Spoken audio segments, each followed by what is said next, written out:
再来看最近山区过道常常落雷公雨，在南投信义乡第21线141.5公里的所在，决定新中型公路夫妻树路段27就发生崩山离到同一个所在又搁崩山，双向的交通拢中断了。也毋过加载是无发生意外，信义公务段嘛出动机械来抢修。若说天气的状况稳定要来拼看敢有法度下晡就通车。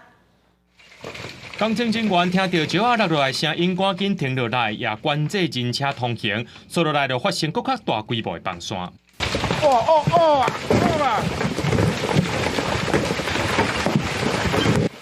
大粒石头小连续连落来，规片山坪规个崩落，景象是真惊人。这是南投信义第21线141.5公里处，也就是塔塔加路段。而到下晡一场西北雨了后，发生大规模崩山，落落来石仔也把这双向的路线全部切断，大型机具赶到现场清理。现场已经有安排厂商人员跟机具进驻，4天后，那个比较好一点，会进行抢山。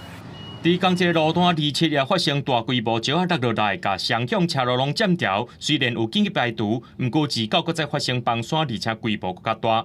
信义公务段表示，连续几日间高温加上落西北雨，互山区的石头变甲真松，而且这个路段暗时也采用封闭管制，维护人车安全。有管处也要提醒民众，若经过这个路段，就要提高警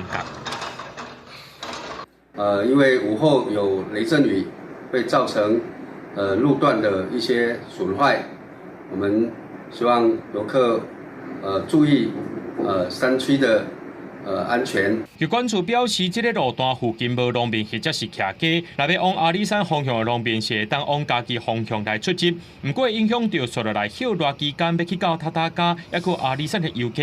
信义公务段表示，目前大型机具正在拍通，敢法度伫咧6月30进前完成，也是爱看山内面的天气来决定。记者综合报道。